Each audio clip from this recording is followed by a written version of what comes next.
چیز محسنین یعنی دائمی قبضہ ہو، جس انداز سے حلالے کا معاملہ ہوتا ہے وہ نہیں کہ ایک رات کے لیے نکاح، دائمی طور پر ہمیشگی ہو کہ ہمارا جو نکاح ہو رہا ہے یہ 2-4 دن اور سال اور مہینے کے لیے نہیں۔ اسی طریقے سے 2 عادل عاقل بالغ گواہ موجود ہوں، اور 5ویں چیز یہ ہے کہ ولی کی اجازت ہو۔ ولی کی اجازت کے بغیر نکاح باطل ہے، نکاح نہیں مانا جائے گا۔ تو یہ چیزیں ہیں نکاح کے شرائط میں سے کہ جس کا پایا جانا ضروری ہے۔ پھر اس کے بعد اللہ تبارک و تعالیٰ نے آگے جو ذکر کیا حاسدین کے سلسلے میں کہ اگر کوئی ام یحسدون الناس علی ما آتاهم اللہ من فضلہ، کہ اگر کوئی کسی پر حسد کرتا ہے، اللہ نے کسی پر نعمت اور کسی کو نواز رکھا ہے تو اللہ تبارک و تعالی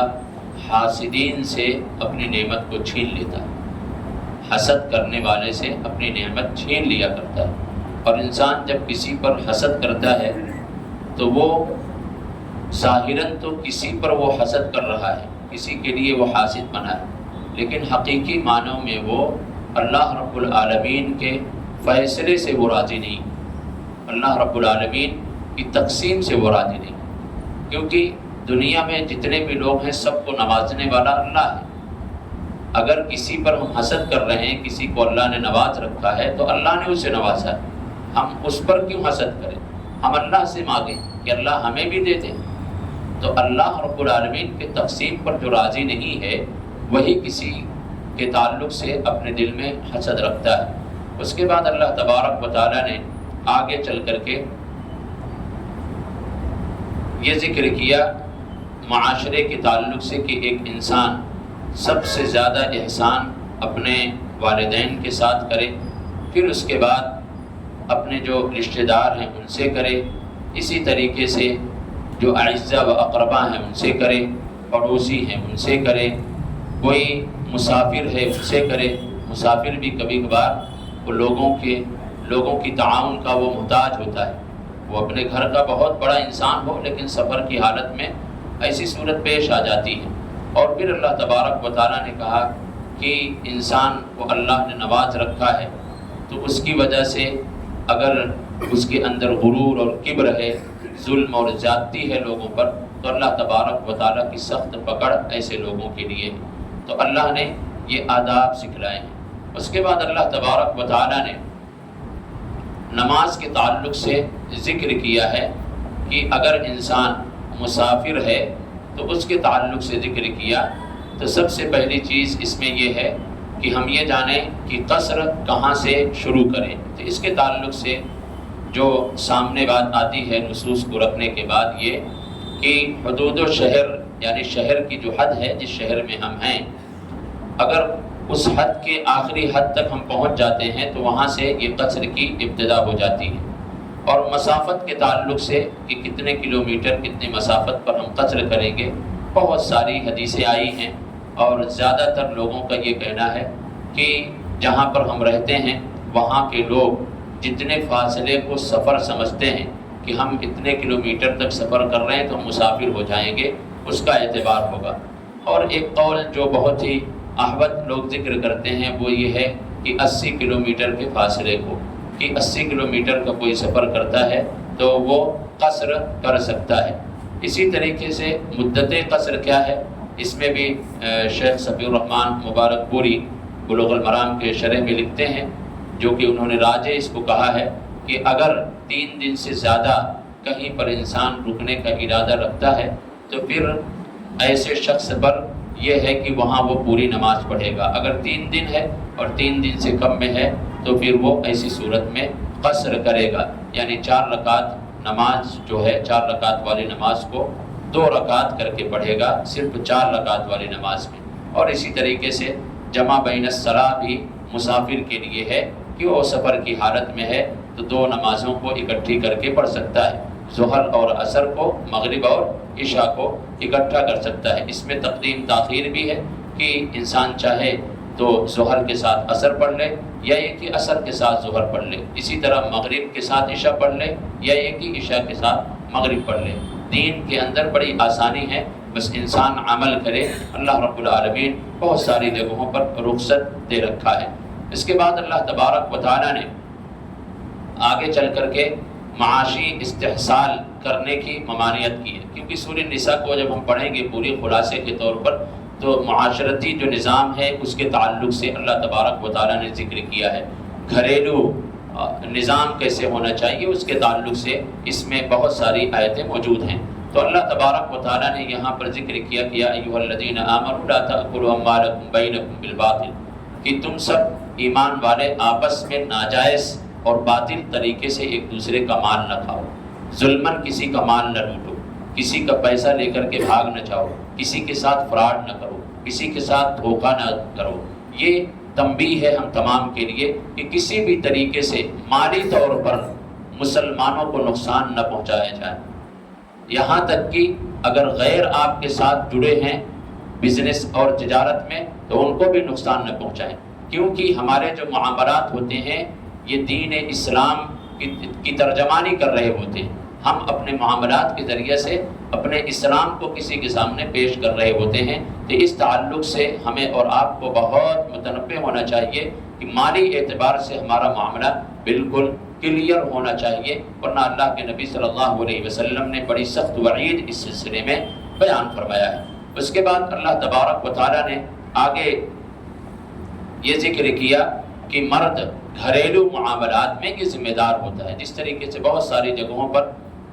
کچھ نہ کچھ ذمہ دار بنائے جاتے ہیں اس چیز کو بہتر انداز میں چلانے کے لیے، تو گھر کے اندر مرد ذمہ دار ہوتا ہے۔ الرجال قوامون علی النساء، عورتوں پر ذمہ دار یہ مرد ہیں۔ یہ الگ بات ہے کہ ہم نے آج نظام بدل دیا ہے، اس نظام کے بدلنے کی وجہ سے گھریلو بہت خرابیاں آئی ہیں، گھر کے اندر بہت بگاڑ پیدا ہوا ہے۔ ہم صرف آج ATM مشین ہو چکے ہیں، بس ہمیں مشین کی طریقے سے لگا دیا گیا ہے، ہم کما رہے ہیں، پیسہ لا کر کے گھر کی عورتوں کو دیتے ہیں اور گھر چلا رہی ہیں عورتیں۔ یہ بہت غلط طریقہ ہے، اس کی وجہ سے سماج اور معاشرے کے اندر بڑا بگاڑ آیا۔ بازار میں آپ چلے جائیے، مرد کم عورتیں زیادہ دکھتی ہیں، کیونکہ ہم نے ان کو سونپ رکھا ہے۔ دودھ، سبزی اور اس طریقے سے گوشت اور کپڑا، ساری کی ساری ذمہ داریاں، ٹیوشن والوں سے ملنا، بچوں کے اسکول لے جانا، ہم بالکل آزاد ہیں، بس کما رہے ہیں بیل کی کولو کی طریقے سے، بس ہماری یہی ذمہ داری ہے۔ مرد ذمہ دار ہوتا ہے، گھر کے چلانے کا مکمل انتظام و انصراف کا ذمہ داری اللہ نے مرد پر رکھی ہے، عورتوں پر نہیں۔ عورت گھر کی رانی ہے، گھر میں رہے گی، آپ کے مال کی حفاظت کرے گی، بچے ان کی تربیت کرے گی، گھر کے اندر کا جو کام کاج ہے وہ کرے گی، باقی باہر کا جتنا بھی کام ہے وہ سب مرد کے ذمے۔ ہم آپ گنہگار ہوتے ہیں، گنہگار ہو رہے ہیں اگر ہم نے یہ عمل اس انداز کا ہم نے کر رکھا ہے، اور اس کی وجہ سے ہمارا مال بھی ضائع ہوتا ہے، ہمارا مال بھی ضائع ہوتا ہے۔ ایک دکاندار جو لیڈیز سے جس انداز سے سودا کرے گا اور بات چیت کرے گا اور مرد سے، دونوں میں فرق ہوتا ہے، بہت فرق ہوتا ہے۔ تو اس لیے جو بہت ساری خرابیاں آئی ہیں وہ یہ ایک بڑی وجہ یہ ہے کہ ہم نے عورتوں کو ذمہ دار بنا دیا۔ اسی لیے آج شادیوں میں اور دوسرے جتنے رسم و رواج ہیں اس میں ہمارا مال بہت صرف ہوتا ہے، کیونکہ انہی کی چلتی ہے، انہی کی چلتی ہے۔ کہتے ہیں وہ تم نہیں سمجھ پاؤ گے، یہ معاملہ میں سمجھوں گی، یہ میرا کام ہے۔ انہوں نے اپنا کام بھی سمجھ رکھا ہے۔ اسی طریقے سے نیک عورتوں کی صفات کو بھی اللہ نے ذکر کیا کہ فالصالحات قانتات حافظات للغیب بما حفظ اللہ، جو نیک عورتیں ہوتی ہیں وہ اپنے شوہر کو ذمہ دار تسلیم کرتی ہیں کہ ہاں یہ ہمارا ذمہ دار ہے، یہ جو کہے گا ہم اس کی فرما برداری کرتی رہوں گی۔ فالصالحات قانتات حافظات للغیب، کہ یہ عورت جو اچھی ہوتی ہیں ان کی یہ سب سے بڑی پہچان ہے، گرچہ وہ علم میں اور طاقت میں مالی اعتبار سے بہت زیادہ اونچے پیمانے پر ہو اور شوہر کم عقل ہو یا جیسے بھی ہو، لیکن وہ جو مرد کی حیثیت ہے اس حیثیت کو وہ تسلیم کرتی ہیں۔ پھر آگے اللہ تبارک و تعالیٰ نے گھریلو بگاڑ کا ذکر کیا ہے، جس کا تذکرہ ہم نے وہاں طلاق والے مسئلے میں کر دیا تھا، اس کو اس میں شامل کر کے، اس لیے ہم آگے بڑھتے ہیں۔ پھر اس کے بعد اللہ تبارک و تعالیٰ نے معاشرتی حقوق کا چارٹ بیان کیا، جس کا مختصراً ہم نے ذکر کیا کہ انسان یتیموں کا، غریبوں کا، مساکین کا، پڑوسیوں کا، مسافر کا اور خاندان والوں کا سب کا خیال رکھتے ہوئے اگر چلتا ہے، ان سے معاملات جو ہوتے ہیں، اخلاق اور کردار جو ان کا ہوتا ہے ان کے ساتھ بہتر ہوتا ہے تو معاشرہ بہت اچھا بنتا ہے. لیکن اگر ہمارے عادات اور اخلاق کردار بدل جائیں تو معاشرہ بگڑ جاتا ہے. پھر اللہ تبارک و تعالیٰ نے مسجد میں حاضر ہونے کے آداب کو ذکر کیا کہ انسان جب مسجد میں آئے تو پاک و صاف ہو کر کے آئے. وہ بدنی اعتبار سے بھی پاک ہو، اس کا جسم بھی پاک ہو، دل کے اعتبار سے، ذہن کے اعتبار سے پاک و صاف ہو. اگر جنابت کی حالت میں ہے تو غسل کر کے آئے، کیونکہ جنبی شخص مسجد میں آ نہیں سکتا، گرچہ یہ کہ اگر اس کا راستہ ہے گزرنے کا تو گزر سکتا ہے. اسی طریقے سے حیض اور نفاس والی بھی عورتیں ہیں کہ مسجد میں نہیں آئیں گے، لیکن اگر کسی مجبوری کی وجہ سے گزرنا ہے تو گزر سکتی ہیں، لیکن ٹھہرنے کے لیے اجازت نہیں ہے کہ وہ آ کر کے یہاں ذکر و اذکار کرے. تو اللہ تبارک و تعالیٰ نے ان چیزوں کو واضح کیا کہ لا تقربوا الصلاة وانتم سکارى حتى تعلموا. ذہنی طور پر اگر درست نہیں ہو تو مسجد میں نہ آؤ. ایسے ہی یہیں پر یہ بھی ذکر کیا جاتا ہے، ہم آپ دیکھتے ہیں کہ بہت سارے لوگ اذان ہوئی اس کے بعد بیڑی جلا کر کے بیڑی پیتے ہیں، سگریٹ پیتے ہیں یا تمباکو آتے ہیں اور ان کے منہ سے بدبو آتی رہتی، اسمیل آتی رہتی. اللہ کے نبی صلی اللہ علیہ وسلم کی حدیث ہے کہ تم اگر نماز کا وقت قریب ہے تو لہسن اور پیاز کا استعمال نہ کرو. بیڑی اور سگریٹ یہ تو حرام ہے، یہ تو حرام ہے. جب ایک حلال چیز کو اللہ کے نبی صلی اللہ علیہ وسلم نے منع فرمایا ہے تو ان آداب کا لحاظ رکھنا چاہیے. پھر اس کے بعد اللہ تبارک و تعالیٰ نے تیمم کا ذکر کیا. سب سے پہلے یہ کہ اگر ہم تیمم کر رہے ہیں اور تیمم عذر کی بنیاد پر ہے، عذر کی بنیاد پر ہے، مجبوری ہے کہ انسان کے پاس پانی نہیں ہے یا یہ کہ بیماری اس کے پاس ایسی ہے کہ اگر پانی کا استعمال کرے گا تو نقصان ہونے کا خطرہ ہے، تو پاک مٹی لے گا اور تیمم کی نیت کرے گا، بسم اللہ پڑھے گا. پھر اس کے بعد دونوں ہاتھوں کو ہتھیلی کو اس مٹی پر ایک ہی مرتبہ مارے گا. پھر دونوں پر پھونک مار کر کے اپنے داہنے ہاتھ سے بائیں پر، پھر اس کے بعد بائیں سے داہنے پر اور چہرے پر مسح کرے گا. یہ مکمل تیمم کا طریقہ ہے، یہی مکمل تیمم کا طریقہ ہے. اور اگر کوئی جنبی شخص ہے، غسل کرنے پر بھی اسے خطرہ ہے، خدشہ ہے کہ پانی سے نقصان ہو جائے گا، تو اس کے لیے بھی یہی سیم طریقہ ہے، یہی سیم طریقہ ہے. ایک بہت مشہور حدیث ہے، ایک صحابی رسول مٹی میں لوٹ پوٹ لیے تھے، جنبی تھے. اللہ کے نبی صلی اللہ علیہ وسلم کے پاس آ کر کے جب انہوں نے مسئلہ ذکر کیا کہ جس طریقے سے جانور مٹی میں لوٹتا پوٹتا ہے میں نے ایسے کیا، تو اللہ کے نبی مسکرا اٹھے اور فرمایا کہ تمہارے لیے یہی کافی تھا کہ اس طریقے سے تم کر لیتے، تو یہی تمہارے لیے غسل کے لیے یہ کافی تھا. تو اللہ تبارک و تعالیٰ نے مسجد میں آنے کے آداب کو ذکر کیا ہے. پھر اس کے بعد اللہ تبارک و تعالیٰ نے ایک اہم چیز کو ذکر کیا کہ جہنمیوں کو جہنم کے اندر بہت سخت عذاب دیا جائے گا. وہ ذکر کیا کہ نارا کلما نضجت جلودہم، یہ بہت اہم ہے، کلما نضجت جلودہم، کہ آگ ہماری چمڑیوں کو جلا کر کے ختم کر دے گی اور پھر اس کے بعد اللہ تبارک و تعالیٰ دوبارہ چمڑیاں ڈال دے گا. اس میں سائنسی اعتبار سے دیکھیں تو سائنس دانوں کا یہ کہنا ہے کہ چمڑی جو ہوتی ہے انسان کی، درد کا احساس اسی میں ہے.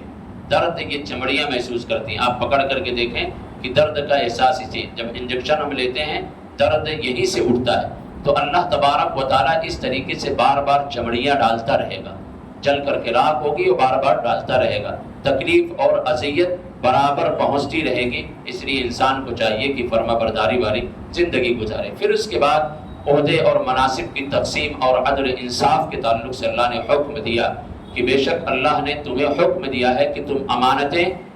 حق والوں تک پہنچا دو. یعنی کوئی بھی ذمہ دار ہے، کوئی بھی ذمہ داری ہے، چھوٹی ذمہ داری ہو بڑی ہو، اسے مکمل بحسن خوبی امانت داری کے ساتھ اس کو ادا کرنا چاہیے. انسان کو عہدہ و منصب پانے کے بعد خوش نہیں ہونا چاہیے، یہ بہت بڑی ذمہ داری ہے. اسے اللہ سے مزید ڈرنا چاہیے کہ اللہ تبارک و تعالیٰ یہ بہت عظیم عہدہ مجھے مل گیا ہے. ایک صحابی رسول جب اللہ کے نبی صلی اللہ علیہ وسلم نے کہا کہ سوئی کے برابر بھی اگر تم نے اس میں غلط کیا، خیانت تم سے اگر ہو گئی تو پھر اللہ تمہیں پکڑے گا، تو انہوں نے کہا اللہ کے نبی میں یہ منصب، یہ عہدہ، یہ ذمہ داری لینے کے لیے اب تیار نہیں، اتنی بڑی چیز یہ ہے. تو انہوں نے چھوڑ دیا. تو یہ ذمہ داری بہت بڑی چیز ہے. عدل انصاف کرتا رہے اور عدل انصاف میں کوئی چیز آڑے نہیں آنا چاہیے. پھر اس کے بعد اللہ تبارک و تعالیٰ نے ایک اصول ذکر کیا کہ اگر تمہارے درمیان کسی مسئلے میں اختلاف ہو جائے تو تمہیں اللہ اور اس کے رسول ہی کی طرف پلٹنا ہے.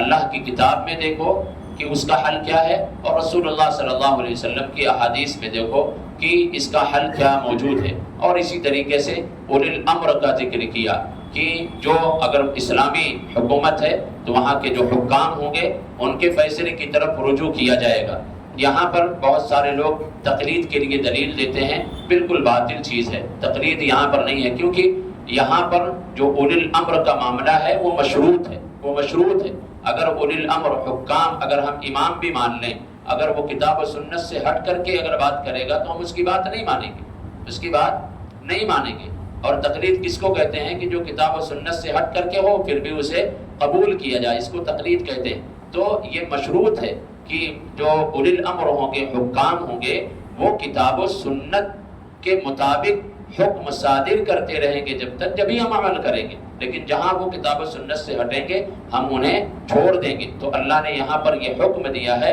کہ تم اپنے معاملے کو کتاب اللہ اور سنت رسول کی طرف لوٹاؤ اور اولی الامر کی طرف لوٹاؤ۔ اور اگر تقلید کا معنی ہم یہ دیکھیں گے تو پھر ہم جو تقلید کرتے ہیں امام ابو حنیفہ، امام شافعی، احمد بن حنبل، امام مالک کی، یہ چار مذاہب بہت مشہور ہیں کہ کسی ایک کی تقلید کرتے ہیں۔ اچھا یہ بھی ہوتا ہے کہ اہل حدیث بھی تو تقلید کرتے ہیں، وہ حدیثوں کی تخریج کی ضعف اور صحیح مردود اور اسی طریقے سے آج جو علماء ہیں ان کی رہنمائی میں، تو وہ تقلید نہیں۔ اگر ہم اس کو تقلید کہیں گے تو پھر اس میں سوال یہ پیدا ہوتا ہے کہ امام ابو حنیفہ کے ماننے والے جو ہیں، امام ابو حنیفہ تو آج ہیں نہیں لیکن اپنی نسبت انہی کی طرف کرتے ہیں، گرچہ وہ اپنے امام، اپنی مسجد کے جو امام ہیں وہ ان سے مسئلہ دریافت کرتے ہیں، ان سے مسئلہ دریافت کرتے ہیں۔ اب ان سے پوچھیں کہ کیا آپ یہ امام جو آپ کی مسجد ہیں ان کے مقلد ہیں یا امام ابو حنیفہ کے؟ کہیں گے امام ابو حنیفہ کے۔ کیوں کہیں گے؟ اس لیے کہ انہی کے فتوے کو یہ نقل کر رہے ہیں۔ تو جیسے آپ اپنے اس امام کے مقلد نہیں ہوئے، آپ مقلد ہوئے امام ابو حنیفہ کے، تو ایسے اہل الحدیث بھی وہ متبع رسول اللہ صلی اللہ علیہ وسلم، آپ صلی اللہ علیہ وسلم کی حدیث کسی عالم سے سن کر کے وہ اس عالم کی تقلید نہیں، اس عالم کی اتباع نہیں کر رہا ہے بلکہ رسول کی کر رہا ہے۔ تو یہ فرق ہے، اس فرق کو جاننا چاہیے۔ تو اللہ نے اس چیز کی طرف رہنمائی کی۔ پھر اس کے بعد اللہ تبارک و تعالیٰ نے کہا کہ رسول کو اپنے معاملے میں فیصلہ کرنے والا جج بناؤ، اور یہاں پر تینوں مسئلہ ذکر ہے۔ رسول کو اپنے لیے فیصل بنانا، جج بنانا، یہ اسلام ہے۔ پھر رسول کا جو حکم ہو اسے تسلیم کر لینا، یہ ایمان ہے۔ اور اسی طریقے سے پھر آپ صلی اللہ علیہ وسلم کے حکم پر سرنڈر ہو جانا، یہ احسان ہے۔ اور تینوں چیزیں اس میں ذکر ہے۔ اللہ نے کہا کہ وہ ایمان والا ہو ہی نہیں سکتا ہے جو رسول کو اپنا فیصل اور اپنا جد تسلیم نہ کر لے، اور پھر اس فیصل اور جد تسلیم کرنے میں دل کے اندر ذرہ برابر کوئی تنگی نہ ہو، شرح صدر کے ساتھ آپ صلی اللہ علیہ وسلم کی باتوں کو وہ تسلیم کرے، جبھی جا کر کے وہ ایمان والا ہو سکتا ہے۔ پھر اس کے بعد اللہ تبارک و تعالیٰ نے آگے جن لوگوں پر انعام ہوا ان کا ذکر کرتا ہے کہ وَمَن يُطِعِ اللَّهَ وَالرَّسُولَ، جو اللہ اور اس کے رسول کی اطاعت کرتے ہیں، اللہ رب العالمین کہتا ہے کہ ان پر اللہ کا انعام ہے۔ کس طریقے سے؟ جیسے نبیوں پر ہے، صادقین پر ہے، شہداء اور صالحین پر ہے۔ تو جو متبع ہو کر کے اپنی زندگی گزارتے ہیں، اللہ کا انعام انہی پر ہوتا ہے اور وہی صراط مستقیم پر ہوتے ہیں۔ اسی طریقے سے پھر آگے اللہ نے ذکر کیا کہ مسلمانوں کی حفاظت کی جائے، ان کے مال کی، ان کی جان کی، ان کی عزت کی، ان کے بچوں کی، ان کی بیویوں، ان کے گھروں کی حفاظت ایک مسلمان کی ذمہ داری کہ اپنے بھائی کی ان تمام چیزوں سے وہ حفاظت کرے۔ کسی کی عزت، کسی کا مال اور کسی پر الزام تراشی، یہ سب ایک مسلمان کا شیبہ نہیں ہے، بلکہ اس کی یہ ذمہ داری ہے کہ ہر طرح سے اپنے بھائی کی وہ حفاظت کرے۔ یہ اللہ تبارک و تعالیٰ نے سورہ نساء کی 75 آیت نمبر میں ذکر کر دیا کہ ہر مسلمان کی یہ ذمہ داری ہے کہ ایک دوسرے کی وہ حفاظت کرے۔ پھر اس کے بعد اللہ تبارک و تعالیٰ نے آگے ذکر کیا کہ اچھائی یہ صرف اللہ تبارک و تعالیٰ کی طرف سے ہے، اگر کوئی برائی آتی ہے تو انسان خود اس کا مجرم ہے۔ ما اصابک من حسنۃ فمن اللہ وما اصابک من سیئۃ فمن نفسک، اگر تم گنہگار ہو، اگر تم نافرمانی کرتے ہو تو اللہ کی پکڑ آتی ہے، یعنی اللہ کا عذاب ہے، مصیبت ہم پر ہے تو ہم خود اس کے مجرم ہیں، ہم خود اللہ کے عذاب کو دعوت دیتے ہیں۔ اللہ رب العالمین کی طرف سے صرف اور صرف بھلائی ہے، اور اللہ اپنے بندوں کے ساتھ بھلائی ہی چاہتا ہے۔ ایک بہت اہم چیز اللہ تبارک و تعالیٰ نے 83 آیت نمبر میں ذکر کیا کہ مسلم معاشرے کا ایک بہت اہم اصول ہے، اگر ہم معاشرے کو امن اور سلامتی میں رکھنا چاہتے ہیں تو کوئی چیز، کوئی خبر ہمارے پاس آئے تو اسے پھیلائیں نہیں، اسے پھیلائیں نہیں، اسے پھیلانے سے پہلے، لوگوں میں ذکر کرنے سے پہلے جو ذمہ دار ہیں ان ذمہ دار کے پاس پہنچیں، علماء کے پاس پہنچیں، ذمہ داروں کے پاس پہنچیں، اس مسئلے کا ذکر کریں، ان سے بتائیں، ان سے بتائیں، کیونکہ کوئی اگر خبر ہوگی، بری خبر ہے، خراب خبر ہے، تو اس سے بے چینیاں پیدا ہوتی ہیں، ذہنوں میں تناؤ پیدا ہوتا ہے، انسان اس سے پریشان اور الجھن میں ہو جاتا ہے، جگہ جگہ لوگ بیٹھ کر کے تبصرے اور بات چیت کرتے ہیں، اس لیے اس کا اصول اللہ نے بتا دیا، وَإِذَا جَاءَهُمْ أَمْرٌ مِّنَ الْأَمْنِ أَوِ الْخَوْفِ أَذَاعُوا بِهِ وَلَوْ رَدُّوهُ إِلَى الرَّسُولِ، امن اور خوف کی کوئی بھی خبر ہو اسے رسول کی طرف لوٹاؤ، وَإِلَىٰ أُولِي الْأَمْرِ اور اولي الامر کی طرف لوٹاؤ۔ تو رسول اکرم صلی اللہ علیہ وسلم کے وارثین یہ علماء ہیں، اور اولي الامر یہ حکام ہیں۔ اگر ہمارے علاقے میں جو ذمہ دار ہیں کوئی بھی مسئلہ اس طریقے سے ہو تو ان کی طرف ہم لوٹا دیں، اس سے کیا ہوگا؟ امن و امان ہمارا ختم نہیں ہوگا، امن و امان، سکون قائم رہے گا، کیونکہ افواہوں کے ذریعے سے امن بگڑ جاتا ہے، انسان اس سے پریشان ہو جاتا ہے۔ پھر اس کے بعد اللہ تبارک و تعالیٰ نے ایک اور نصیحت کی 85 میں کہ تم لوگوں کی سفارش کرو نیک کاموں میں،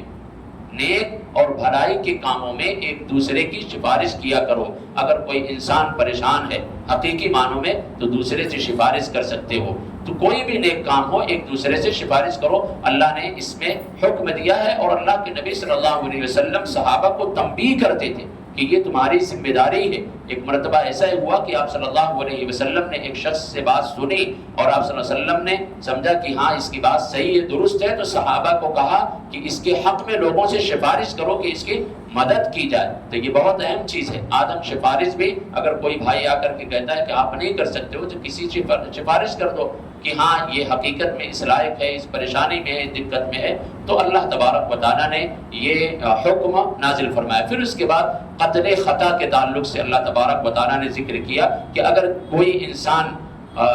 بھول چوک میں غلطی سے کسی کو قتل کر دیتا ہے تو اس پر دیت کیا ہے۔